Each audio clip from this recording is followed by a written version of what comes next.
Hey everyone, thank you so much for joining us live. I haven't been live since the beginning of the summer, and it's so great to be back. As so many of you are back to school and have kids back at school, maybe starting a university for the first time. So welcome all of you.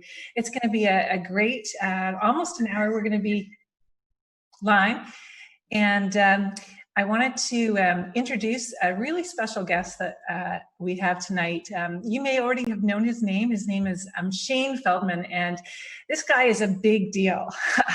He's not only a really well-known speaker, he's a business coach, he's a strategic thinker, and he's the founder of Count Me In, which is the largest youth-led organization in the world. Shane, that is so cool that you can say that, right? And that you've helped start over 30,000 projects.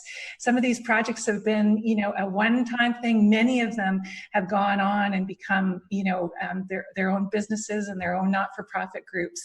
So Shane's an inspiration. He's caught the attention of some really big people. So it's such a thrill. I mean, he's been on Larry King. He's been awarded, by the Prime Minister of Canada. He's been recognized at the White House, like all sorts of stuff. And he's the subject of a new documentary on A&E, or the one that's coming out. I think we just make it. You can talk a little bit about it later on.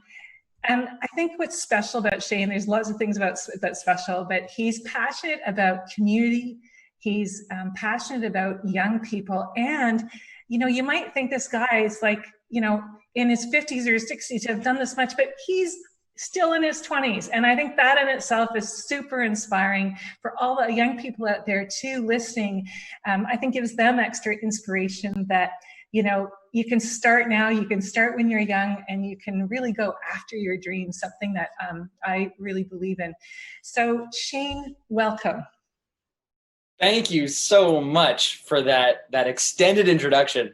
And I think it's funny. I mean, for anyone watching live right now, if you're listening, it may not be as funny, but if you're watching, I do not look like I'm 50. I look like I'm 15, probably. So yes, definitely things that you can do at any age, and regardless of how young you feel, how young you look, there's impact to be had for sure. So thank you for having me. I'm excited to have this conversation with you. And Shane, right now you're actually in Toronto, which we were talking a little bit before we went on about the life of people that travel all the time. And you and I have been those kind of people. So what's it like being in Toronto now and being in one place for a little while? It's weird because and we were just talking about this, but it's been 10 years since I've been in Toronto, in any one place for this period of time. So it's been a time of pause. It's been grounding, physically and emotionally. And, thankfully, myself and my friends, my family have been healthy and safe throughout all of this. And so I've really had the fortune and the opportunity to treat much of this time as a business incubator and a sort of personal development, meditation, and fitness retreat. So it's been really nice. And, just before this, I was traveling like crazy. Last year, I was on way more than 100 flights. January alone, at the beginning of this year, I was in 5 continents within 1 month for speaking engagements and other events and some research. And so grinding all that to a halt has allowed me to also up all of my daily routines. So I'm back up every single morning at 5:30. I'm, on the turf near where I live, working out every single morning, 15 minutes later. And, having those kinds of morning and evening rituals every single day without any flight interruptions or time zone changes has been a true gift. Yeah, I think what people who don't travel for a living may not appreciate is the importance of those rituals and how much you crave them when you don't have them. But COVID's been, in some ways people say it's been a really unifying experience. And I think that's true in that everybody is experiencing, and especially in the beginning, that fear and that anxiety, and having somebody in their life who's been super negatively affected, whether it's losing a job or having somebody in their life who's immune compromised and is nervous about that. But it sounds like you've also looked for where the blessings are. And a very wise man that I work with said to me, you know, COVID is going to happen, whether we want it to happen or not. And the real question is, how will we be changed by it? And how will we be transformed by it?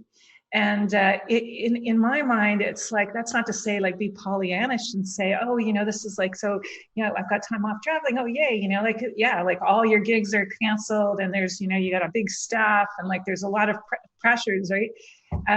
But what I love is that you've looked to where the blessings are, and you've looked at how you can make this time productive and a little bit different than, you know, your life before COVID. And I mean, part of that is survival mode, right? Because one of our core human needs, every one of us, is certainty.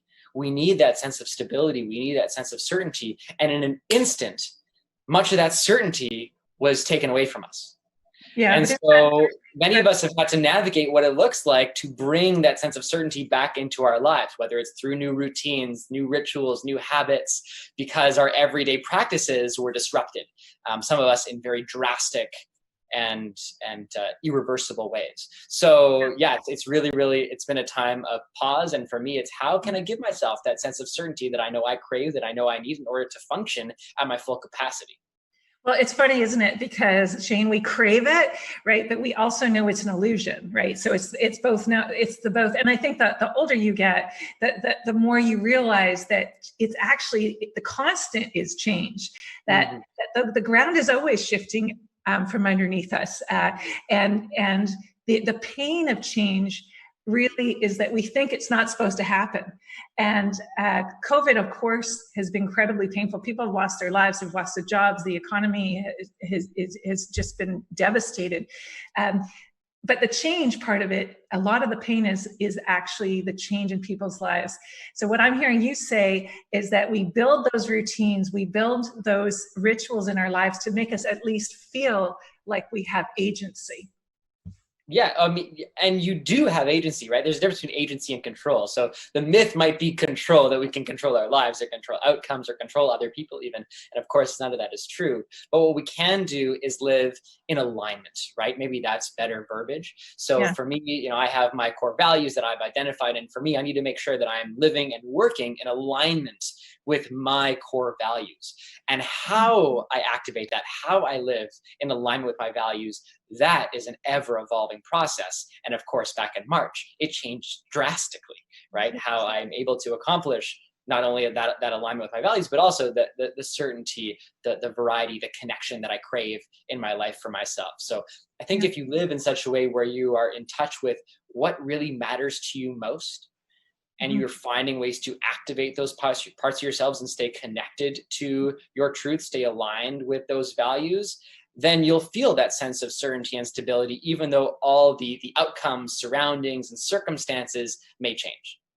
I really hear how well you know yourself, and how clear you are on what your values are. And I don't want to make too big a deal that you're young, because, you know, Olympic athletes are at the peak of their game at 24 years old. You know, you can accomplish a lot of things when you're young. But I think it is unusual to be as young as you are and have as much perspective and like a sense that balance is important and that your values are, you know, what drive you, and to be super clear on your values. Like I think when I was younger, you know, sort of beyond sport, I lived my values, but it was never in as intentional way as it is today. Like now, as my years of what the impact I can have on the world shrink, I think I've taken more of a determined approach to making sure I'm very, very clear on what my values are and what I need to have in order to be successful and enjoy my life and my working life. Tell me a little bit, because I think this segues a little bit into what you do in your professional life. You know, you speak to companies all over the world. You're talking to them about community, about leadership. Tell me a little bit about, you know, what you speak about and how you got into that in the first place. Sure. It's a lot. So maybe let's start at the beginning. So I love what you were kind of nodding there. I call it intentional leadership. And that may sound like a given, but it's really not, because things that we think are common practice usually are just common sense. They're not things we're actually taking action on every single day. And this whole journey for me started back in high school. So Count Me In started as a small school project. It is a very small idea I had as a freshman in high school, born literally out of a locker, and of course evolved and grown in so many magnificent ways since then. And over the past 11 years, we've launched 30,000 ventures around the world and contributed billions of dollars to the global economy. And most importantly, we've directly impacted more than 10 million lives around the world in 104 countries. You started in high school. What was the kernel that got it started in the first place? The kernel, it's like we're on the same wavelength. It's like you're inside my brain. So the kernel and the way it all started was actually loneliness. It was my own disconnect. It was that I had started a new school. I didn't know anyone, and I needed a way to make friends desperately. And so Count Me In was kind of this way, this idea of, if I start a school club about connecting with community, maybe I'll find my people, maybe I'll find my community. And it was actually my school counselor's idea, Mr. Conte, that I start this thing. And the goal was 50 kids attending our first event. And we started promoting it, and lo and behold, 386 students showed up from 7 different schools. And so that's when I realized I wasn't the only one that felt disconnected. I wasn't the only one craving a sense of meaning and connection and purpose, even as a teenager. There was so much more to life than going to classes. It's also probably important to note this is around the— Sorry, I want to stop you right there just for a second, because I know a lot of young people are listening. And, the thing about being young is that you don't have any perspective, right? And so you just came upon something really, really important. Because you were feeling alone, you thought maybe that someone else was feeling alone. And you took that and found out that there was at least 360 other people at that first day that were feeling alone. That is so cool. Because I think it's important for young people to recognize that whatever they're feeling, it's not an insular thing. It's not just to them. It's probably a collective feeling. Mm-hmm. Yeah, anything that you're experiencing right now, someone else has experienced some variation of, or someone else is experiencing it right now. We're all far more connected than we think.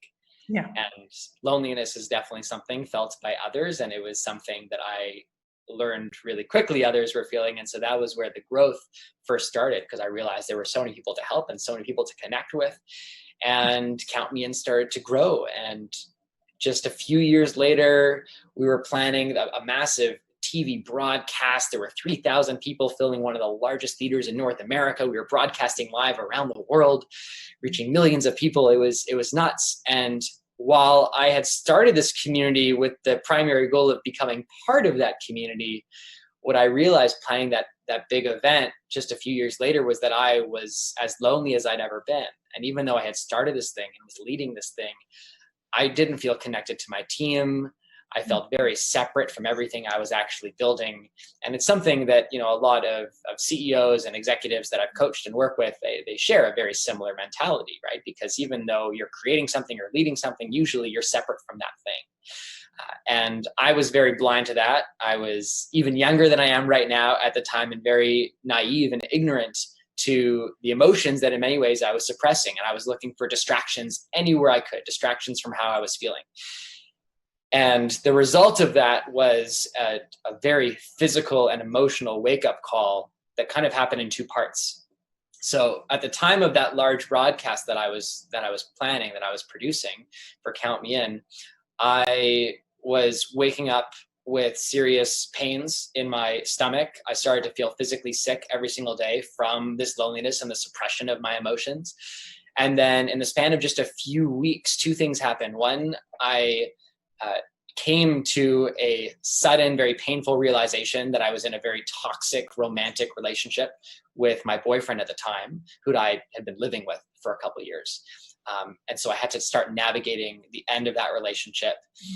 And just a few weeks after I started my healing and recovery process, I experienced a kind of hate campaign against me online, a spread of rumors, that took over the internet for about 48 hours. And that campaign was enough as it was. That was hurt. That was pain. And then I found out that the person behind it was my best friend of 8 years, and she was attempting to steal my IP. And the legal battle that ensued between me and someone that I trusted with my life nearly broke me. And so those two experiences nearly back to back was the wake-up call that I needed at the time to realize that I was not healthy. I was not in the physical, emotional, mental shape that my best self would be in. And even though I hid everything with the biggest smile you can imagine, even though if you're watching me on the morning shows or on the news or on these broadcasts, I look like this kid that had it all together, I had never felt more broken. And right at the moment that I started to come to this peak realization, I received an invitation in my inbox. And it was an invitation to work with an organization in Southeast Asia. And they didn't have much budget, but they had enough to fly me out. And I said yes, without knowing the details, without knowing what I was signing up for. I said, yes, get me out. And so about a month later, I was getting on a plane, flying further away from home than I ever had. And I didn't know what I was in for, but I knew I needed an escape. I knew I needed a change of scenery and a new plan. And that trip is what ended up changing the trajectory of my entire life. That was back in 2015.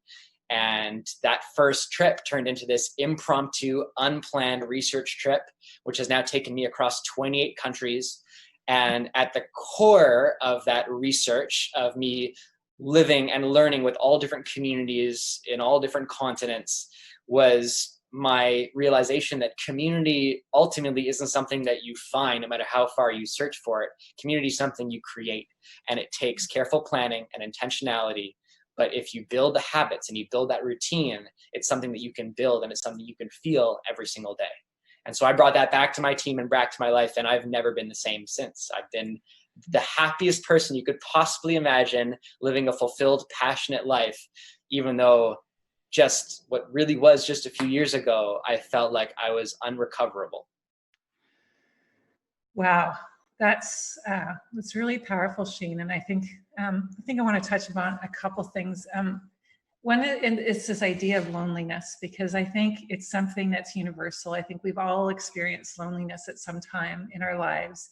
And maybe it's part of the human condition.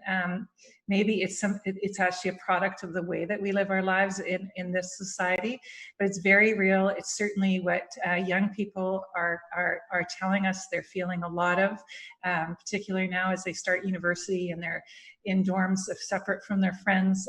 Loneliness is really real, and it's not good for your mental health. It's not good for your physical health. But what's interesting is you were surrounded by people. You created this organization to combat loneliness, and yet obviously at some part of yourself, you weren't allowing yourself to be vulnerable, to be open, to be in that place of probably receiving the love and the abundance that was right around you. And I think it's very common. I mean, I certainly experienced that in my life when you're thrust into a leadership position. For me, I was 23 years old when I kind of burst into the Olympic scene, and 27 when I won my Olympic bronze medal and became a household name. And suddenly everybody wanted something from me. Everybody knew who I was, and there was no privacy. There was no boundaries. And my way of dealing with it as a natural introvert was just to go further and further inward. And so at a time in my life when I was surrounded by so many people, and so many people that genuinely wanted to help me, I didn't know how to make that deep personal connection. And I think that, well, I know that the depth of our human relationships are connected to our ability to be vulnerable. And for many leaders, for many people, whether they're leaders or not, really, vulnerability is the most difficult thing, right? Because you're putting yourself out there. And I think it's interesting that it was at a time in your life where your relationship had just ended. You had this hate campaign against you, and you must have been incredibly vulnerable. And it was at that time that you said yes. You said yes to something, and it changed the whole course of your life. So it's such a message, I think, for those people, and I know people listening today, there will be people who are in that kind of cross section in their life where they're kind of wondering, how is this going to get better? Like, what's this going to look like a year from now? And sometimes it's as simple as saying yes, because you've been on this incredible trajectory. You're so passionate about young people. I mean, Count Me In is a movement of young people. Tell me where that comes from. I mean, of course, you started in high school, so I can see that, but you could have easily transitioned into something different. You're still doing it. You're still passionate about. What is it about young people? They're just naive enough. And I know I was certainly that way. There's something about not having too many preconceived notions about your capacity and your possibility. As we grow up, and I have felt this myself, I need to work to maintain my sense of imagination. I need to work to maintain my quality of play. And when you're a kid, when you are in high school or when you're in college, in some way you are still activating your play sensors. You are still active in your imagination, and your brain just has enough plasticity to adapt to change a little more quickly and take a few more risks. And sometimes those risks are for better, and sometimes they're a little more questionable, but there's incredible opportunity to be harnessed there. And that's what really excites me. Although there's a lot of need and a lot of opportunity in corporate culture as well, which is now where I personally spend the majority of my time. So even though I'm still leading my team at Count Me In, I have remarkable staff. We have a leadership team of 47 remarkable human beings that lead the day-to-day at Count Me In, which allows me the gift of time to work in the corporate sector, better supporting corporate culture around the world, because it's going to be very challenging for all these kids to grow up with a sense of agency and all these core values and, you know, a sense of really living their legacy every day and then entering a somewhat archaic corporate atmosphere. We can't have a generation where everyone is an entrepreneur, everyone's starting their own company. We do need a fabric of society, of corporate society, to keep things together. So there's adaptations that need to be made. So getting to support corporate leaders and companies around the world, large and small, and better adapting to millennial and Gen Z culture, and better supporting and better listening to their team right now, regardless of age or generation gaps, has become one of my core passions today. I love it. Culture just oozes through my veins, and I am not ageist about that. I love that you talk about play. I don't know if you know, but about 20 years ago, I started something called Silken's Active Kids Movement, and its core value is play. And we were trying to get neighborhoods to take back their parks, take back their open spaces, and create opportunities for kids to play. Because I actually think play is very unique. When we play, we use our imagination, we use our creativity. It brings joy and happiness. And I'm a very playful person by nature. I've never lost that. And I love that you say, young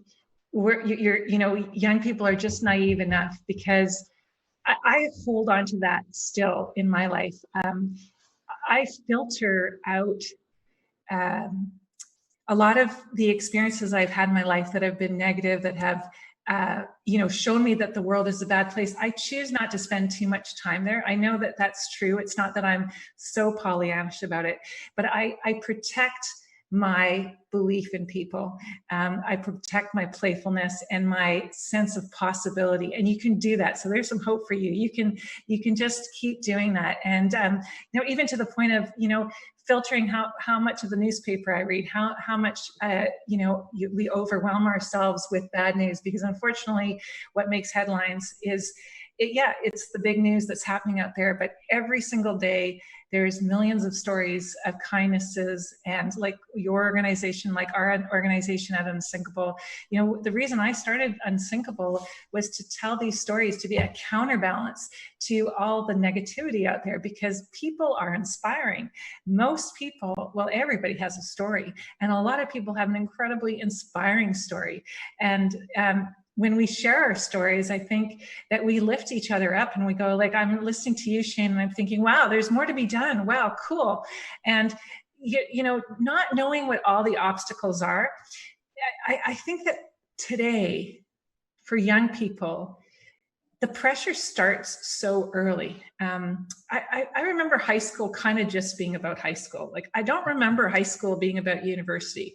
But with my kids, the minute they got to high school, they started worrying about going to university and what university they were going to. And when they get to university, they start worrying about like what job they're going to get. And when my kids entered university, I said to them, like, you know, take a course that blows your head up. Like, that should be the criteria, is that, you know, not that you have to take 85% of your courses in business, like just for at least the first couple of years, take courses that make you think differently and you go, wow, I didn't know that. And I don't know if, I mean, partially because university is expensive. I don't know if our young people feel that kind of freedom in being playful, in being creative, in just learning for the joy of learning. A lot of young people, like a lot of adults, spend a lot of time living in stress, a lot of time living under pressure, especially in this comparison culture, which is almost inescapable given social media, which I'm not sure if you've seen the show The Social Dilemma yet on Netflix, but I highly, highly recommend that documentary. It's absolutely outstanding and should be required viewing in our schools. Very, very important and very well done documentary. But we are very beholden to that comparison and like culture. And the same way that we see the way people look on social media, well, we also see their achievements. We see the Elon Musks and the Bill Gates and the Steve Jobs of the world. And that's where our level of ambition is, right? That is what success is. So it's very hard to see your path as a 13, 16, 20-year-old to getting to that level of achievement and fame. So you can, in some ways, shut down. You can feel overwhelmed by that sense of pressure of those almost unrealistic short-term goals, as opposed to even when I was growing up, which was not that long ago, even when I was entering high school, there was a lot less of that. And for perspective, smartphones were just becoming a thing when I was starting high school. So it was a vastly different world. Definitely much harder time to grow up in. And like you say, stories are powerful. And your life is only as good as the story that you're telling yourself. And I'll actually amend that and add on that, yes, your life is only as good as the story you tell yourself. And your life is also very much affected by the stories that you choose to consume. And those stories are not just reading the newspaper, they're the advertisements that you're seeing passively, the music videos you're watching, the books you're reading, the conversations you're hearing, and the hallways you're at the dinner table. Those are all important. And the more that we take in, the more that they affect us, even on a subconscious level. So I guard my space and I guard my mind and I guard my stories because they matter. And I know they matter. So how do you edit your tablets, your phone? Great question. First, I have no notifications. So I am never beholden to a buzz or a ding, ever. So when I pick up my phone, I have an intention. I'm going to check something very specific. So it's for you. The phone is for you. You're not. Right. The phone is for me. Yes. Yeah. The same way that I don't wake up in the morning and check my email. I wake up and I honor myself. I'm not going to wake up and start operating my day based on someone else's objective, someone else's to-do list, someone else's goal. I'm going to operate for my goal. I wake up and I work out. I read. I brush my teeth. I take care of myself. I eat something. I have a protein shake. Before I turn on my phone, I've already honored myself, my mind, my body. And then I continue to operate based on my list of undertakings, what I need to do. So my notifications are off. Typically, I keep my phone in black and white, so the color isn't as appealing and distracting. If I need to see a picture, I can quickly turn on the color, but I keep it in black and white, so it's less stimulating, so I want to spend less time on it. And I actually log out of social media apps. Most people don't even know where the logout buttons are, but I'm always logged out and I don't log in every day. Facebook, for example, I might log in once a week just to check on any major updates, or I log in to see something specific or post something specific. I never scroll news feeds. I never scroll aimlessly on discovery pages because my time is far more valuable than that, as are the stories I'm consuming. I don't want to have my life controlled by the AI that is trying to consume and keep my attention as long as possible for ad dollars. And do you think young people, like, it's almost like for me, all this stuff happened when I was already an adult. And so on the one hand, it's not as habitual for me, but on the other hand, I'm not as savvy with being able to, create my own settings and being able to control what newsfeed comes to me, right? So it's like a double-edged sword. I had to get to a point of having a complete meltdown before I learned some of the self-help strategies that you have in place. What for you was that sort of thing that made you go, you know what, I want to be in the driver's seat in this? For me, it's ignorance is bliss. And the moment that you lack ignorance, it's hard to get it back. And so that's kind of been my story the entire time. I woke up to the fact that I was in a toxic relationship. It's really hard to stay in a toxic relationship when you're aware of just how toxic it is, right? And it's not easy to get out of it, but you certainly have motivation. The same way that, when I learned that the single most impactful thing that I could do individually for the world is eat a plant-based diet, I almost immediately switched to eating mostly plant-based. So I'm mostly vegan now for many years. And this has kind of continued. So when I watch movies like The Social Dilemma, when I learn about how these social media companies work, and I should also, full disclosure, my clients include Facebook. I have spoken at Google. I have worked with many of these companies personally, coached their executives or keynoted their events. And I do think there's incredible value. And I'm not anti-social media. I'm not anti-technology. I love it all. I think it's great. I have every Apple device known to man. And yet I set up certain barriers and boundaries for myself, because when I understand how they work, when I understand how they operate, I want to make sure I'm taking care of myself along the way. Yeah, you're using them wisely. You're using them responsibly. So enjoy TikTok. Yeah, enjoy Instagram. But there's a difference between enjoying a platform and using it intentionally and scrolling and realizing the sun has set and you didn't eat a meal today. You talk a lot about community, and you certainly in your foundation and some of the work that you've done with Count Me In, it's all about community. We're hitting this place right now during COVID where people feel very disconnected. What suggestions do you have for, let's say, somebody who's between 17 and 25, who's feeling disconnected? How can they get rid of those feelings of loneliness? How can they increase their connection during COVID? It's so interesting because I have this keynote, and near the beginning of the keynote, I say we're in a community crisis right now. We're experiencing a community crisis. And what's interesting is that I was giving that keynote a year and a half ago. And it's just as true today as it was then, because really we've been in this space for a while now. And a lot of the challenges are just magnified because of our level of physical disconnection right now. But we were experiencing smaller versions of this 6, 12, 24 months ago because of our dependence and our time spent sitting in front of computer screens. For most people, regardless of your job or where you are in school, that's a regular part of every day. So think back to times when you were a little kid. I'm talking like 6, 7, 8 years old. What brought you joy? What brought you excitement? It was probably playing in a park with your friends. It was probably playing tag. It was probably hanging in the playground, maybe playing sports, maybe going to dance class, maybe being artistic, drawing, painting, offline, right? These are things that spark something within us. It's human nature. We're not only tribal animals, but we're very physical animals. We like to do things with our hands. We like to create. And so it's really important for us to get back in touch with that. So you have to ask yourself, what matters to you?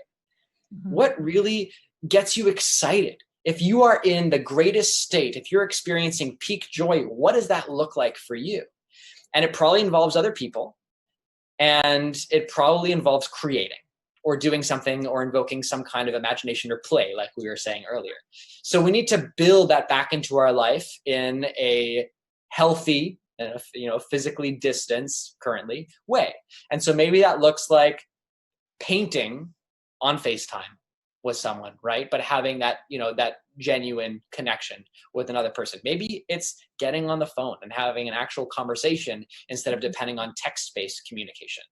Personally, when I am having conversations with people really important to me, especially in my immediate family or my closest friends, we do video messages back and forth. When we can't do a video message, we do an audio message. It's way better than text. So employing some of these ideas will help you feel more connected. On the corporate side, there's a really simple model that I teach that actually helps you level up the level of emotional connection within an email exchange, because it's very hard to avoid emails, and typically there's long email chains. And typically we get into this rhythm of we just want what we want. We want to be as quick as possible, efficiency for efficiency's sake. So we'll just send, hey, send me that report by 3 p.m. today. Thanks, boss, right? And if we add just 20 seconds of time and add 3 more elements to that email, it suddenly becomes an emotional moment. It becomes an actual experience and a community building task. So all you need to do is first start by saying the person's name, because that's all of our favorite word in the dictionary. We all love our name more than any other word in the dictionary. So, hi, Silken, right? Already we're on a better track, right? Then something personal. Add one personal line. Doesn't need to be deep, right? It could just be like, hey, hope you're having a great start to your Tuesday. Hope you had a great weekend. Hey, how was your kid's first day of school or first week back in school? Something simple, right? And then you go into, hey, just want to remind you, I have that, that task. I need that report on my in my digital desk by 3 p.m. this afternoon. And then the third thing, offer your support. If you have any questions, just know I'm here for you. Yeah. Sincerely, Shane, right? Those 3 elements might take a max 20 seconds. They make a world of a difference when it comes to building that emotional connection and fueling that sense of community across an entire company, whether you have 6 freelancers working for you or whether you're surrounded by 6,000 employees. Yeah, that's really powerful. Like remembering that we're humans first, and that every interaction is an opportunity to deepen the connection, right? And that, people value their work, not just based on how much they're paid, but how they feel valued and appreciated. And a lot of that happens because we make those personal connections. At our Unsinkable team, we have a review of the week every Friday, and we talk about the highs and the lows. And we always start by sharing something personal that happened to us during the week or something that's on our minds. And it, that piece probably takes 3 minutes a person. It's not that long, but it makes us feel like even in this world where we can't be in meetings together and we can't give each other hugs, we know a little bit about what's happening in one another's life. Young people, a lot of young people are almost afraid of the phone. They don't telephone. I've really encouraged my kids to use the telephone, that it's wonderful to hear another person's voice. And that has definitely been one of the blessings of, if you can call that, and I will, of the pandemic, is we've really all learned to use Zoom and to use Facebook and FaceTime and, all of these different modules and apps that help us connect in real time, face to face. What we're hearing from our students, our first university students, we're having an event next week called Unsinkable Youth, and it's for all first-year university students across the country. And what we're hearing from those students is that they want more connection. They want more connection time with their teachers, with their professors, and they want to be able to Zoom with just 4 or 5 people. So I think it's a very instinctual thing. And it's almost like this is becoming an experiment and being disconnected. And maybe, like, I know for myself this weekend, it was my son's girlfriend's birthday, and we took her out for brunch and outside patio. There was only 5 of us. We were all, social distancing from other tables, all those things. But I was so excited. I was so excited to see other human beings. It is such a natural instinct as human beings. We are pack animals. We want to see each other. We want to go out and show off our feathers. I just felt so good after going out for brunch for a few hours. And so I think we just have to remind young people how important this is. And you don't have to go to a bar. You don't have to go somewhere where you're breaking all the pandemic rules, but you do need that contact with your friends and with other people. let's talk a little bit about mental health. It's so important. You've shared so openly with times where you've struggled.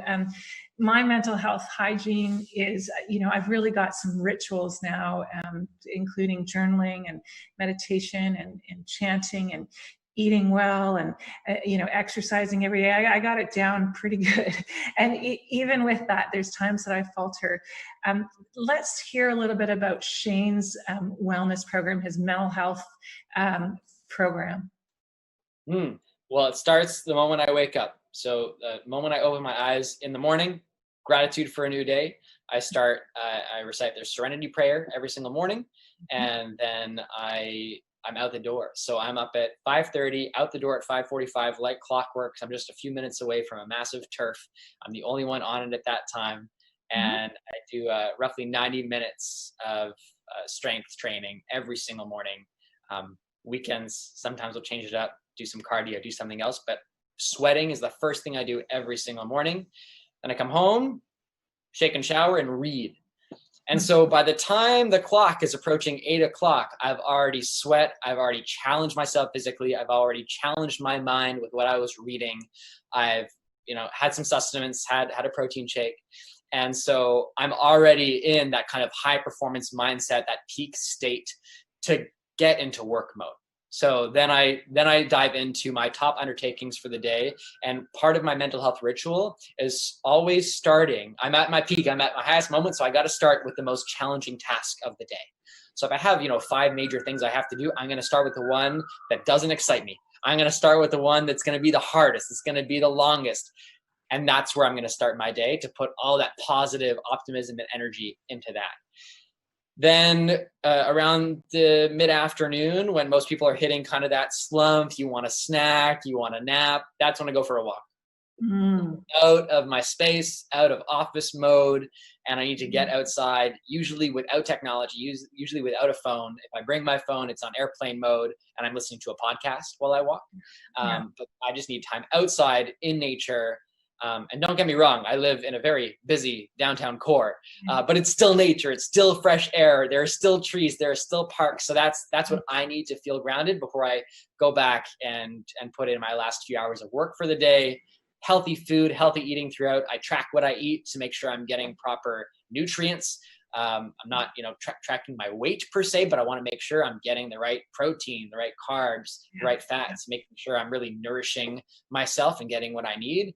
And then I have a fairly strict bedtime. I want to make sure that I get around 8 hours of sleep every single night. I operate at my best if I get 7.5 to 8 hours sleep. So I prioritize that.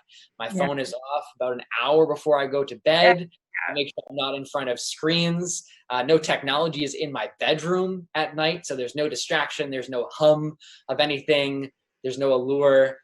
And those are my key practices that keep me in optimal shape, that keep me healthy. I can't tell you the last time I was sick or the last time I had a really bad night's sleep. Okay, you're hearing it straight from Shane Feldman. This is how you stay healthy, grounded, how you have great energy all day. Everybody always wants to take the shortcuts. Everybody wants to know that it's some secret drink that you can have, and it's not, right? It's just good old fashioned discipline, clean diet, early to bed. I love that you say you have a bedtime. I'm the same way. I say that 10 o'clock is the absolute maximum. I've got to be in bed by 10 o'clock. And it's just, I think if I was listening and I was a young person, part of me would be like, oh my God, it's just so much, right? Well, yeah. So let me talk to that, because I think that's important, especially if you're teenagers, fine, in your 20s, even in your 30s. I'm probably coming across as super strict and super rigid, and I'm actually a very flexible person. And, ask my friends, they'll tell you the same thing. Last weekend, when we were all hanging out and having drinks and, having a movie night at my friend's place, responsibly, in our bubble, in our circle, I was out way past my bedtime, right? I was out until, around midnight, right? And I slept in a little the next morning, and that's okay. And I totally allow myself to do that. And it doesn't mess up my entire week, right? It's just an experience, right? And life is about those kinds of moments. The same way before, I was very specific. I said that I'm mostly plant-based. I'm mostly vegan. But that means that I make room for special culinary experiences. It means that I'll occasionally have fish and eggs, and I don't beat myself up. You've probably done these things, if you're anything like me, you've done them in increments. You've developed those habits over time, and you figured out what works for you. And as you figured out what's worked for you, you want to stay with it. And that's what I always say to people who are starting, who maybe have not such a great diet and want to change it up. I'm like, start slowly. Like, add one thing that is good for you. Like, don't even try to subtract anything in the beginning. Maybe just like add one vegetable a week. Start slow. Go for a walk. Twice a week, rather. Like all of these habits you've developed over time. You are a highly disciplined person, but they're also just habits. And when you establish a habit, you don't have to think about it, right? Like you just know you're going to get up at 5:30 and you're going to take those steps, right? And for me, it's creating milestones. You want to create milestones for yourself to track progress. People think that motivation is what drives momentum, but it's the other way around. It's momentum that drives motivation. So you have to take action. So come up with, if I'm going to tell you that I'm going to learn how to speak French, right? I don't speak French. I'm going to learn. It's my goal. I want to learn how to speak French. That's a really lofty goal. I bet you 90% of Canadians say they want to learn how to speak French and they never do.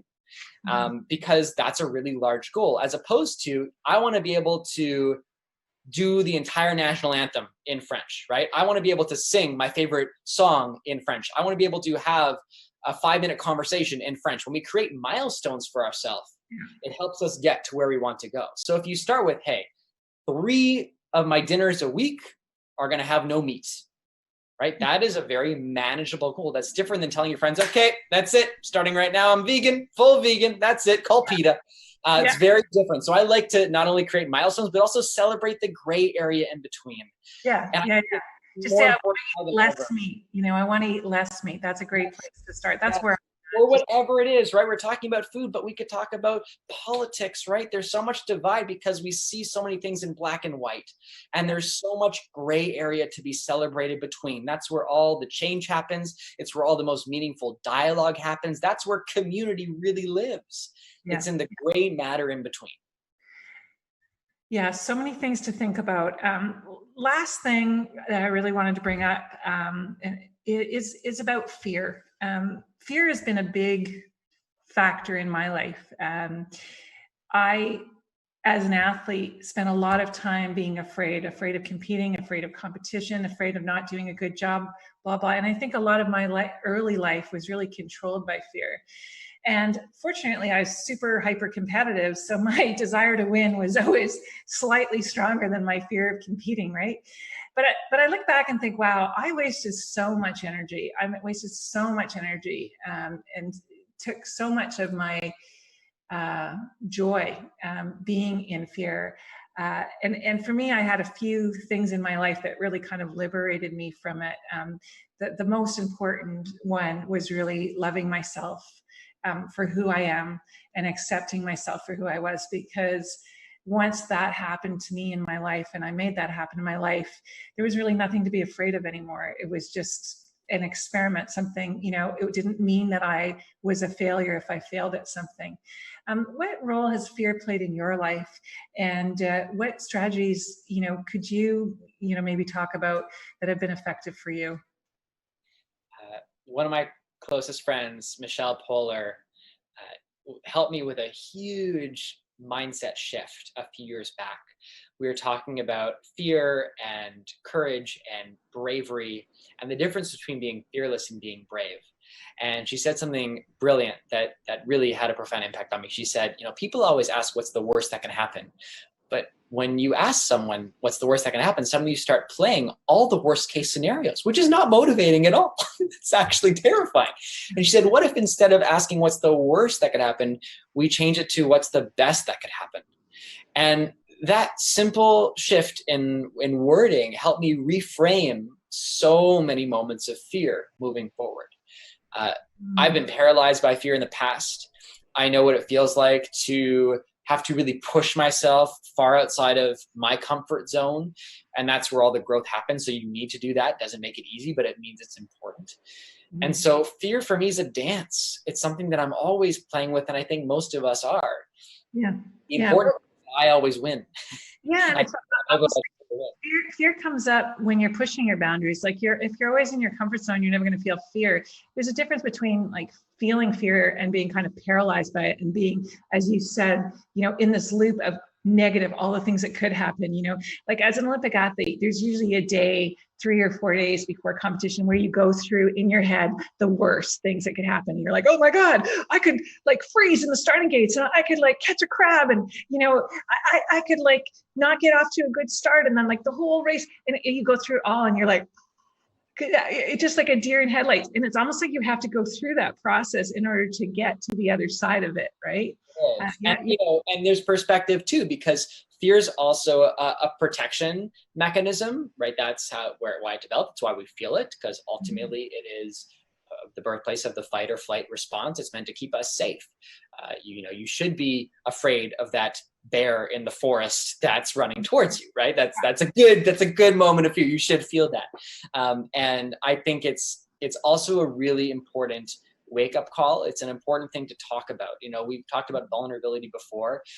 Fear is something that often isn't talked about. It's not part of the dinner time conversation. It's not part of open social media dialogue because we find it to be an imperfection, right? Or we find it taboo, or sometimes we find it very personal and we don't want to talk about it.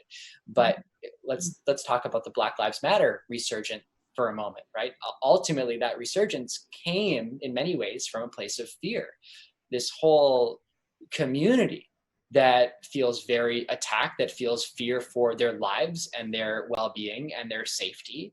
And it's really important that we're having those conversations and sharing that fear, because if we're sharing that fear, we find so many others that share the same fear. And that's the only way that we can arrive at any kind of personal or global change, is having those really important conversations and dialogue. It's important to have those conversations. Yeah, I think that's so important when you talk about community in terms of Black Lives Matter, but in also, so many different ways. The idea of continuing the conversation, having that conversation, not being afraid to have difficult conversations, because that, it's when it's all underground that the real damage happens. And it creates a dialogue around making things better. How can we make things better? Fear is interesting. I think just kind of to build on what you said about us not talking about it, I've been very privileged, as you have in your life, to meet a lot of really high performers, whether they're in business or in sports or in music or whatever. And I think the biggest lie out there around fear is that people who are super accomplished don't feel it, that they're somehow fearless. I think I have a lot of courage, but I feel a lot of fear. And, courage is, doing something that you're afraid of, recognizing that you're afraid of something and doing it anyway, because it needs to be done, that somebody's got to do it. And we all have courage, but nobody has a lack of fear. So just recognizing, like with our earlier conversations, it's just part of living, the way that loneliness is part of living, and being vulnerable is so important for depth of relationship.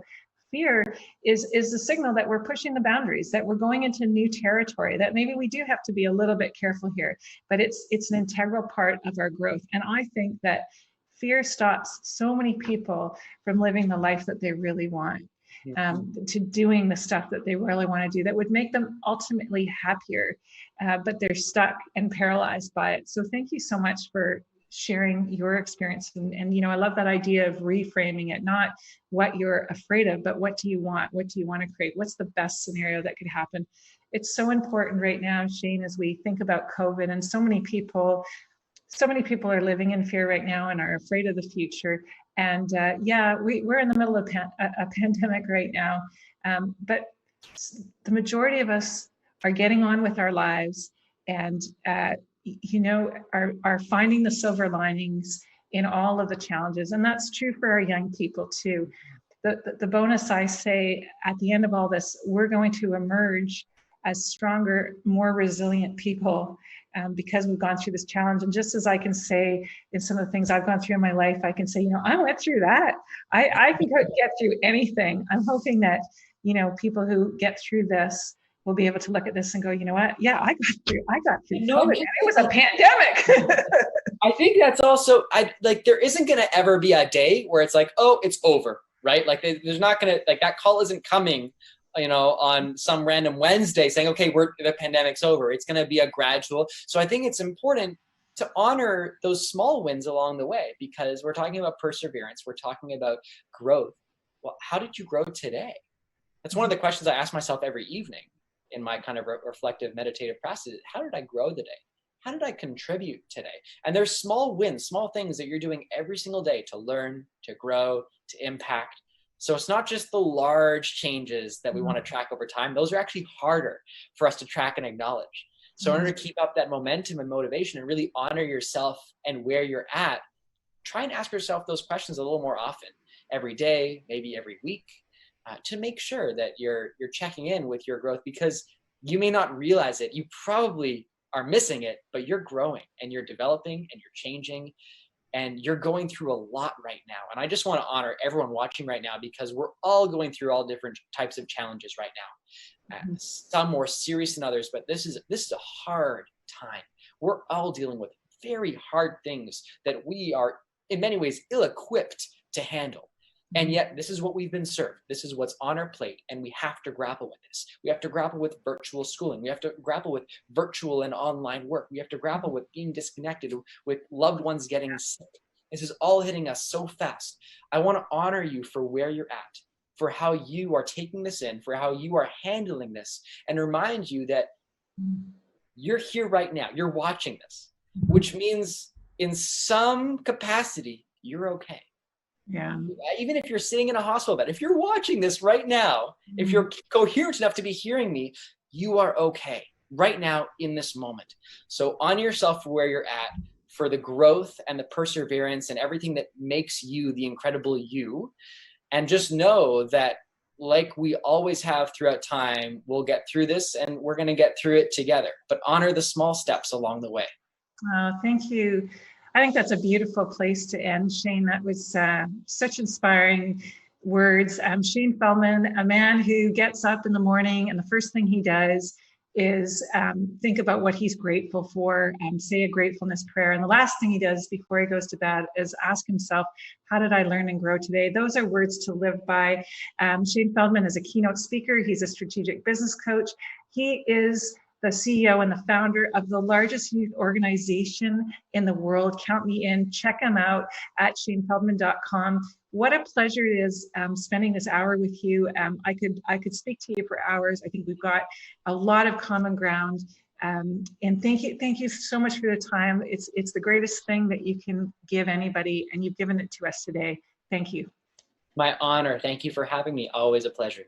Thanks.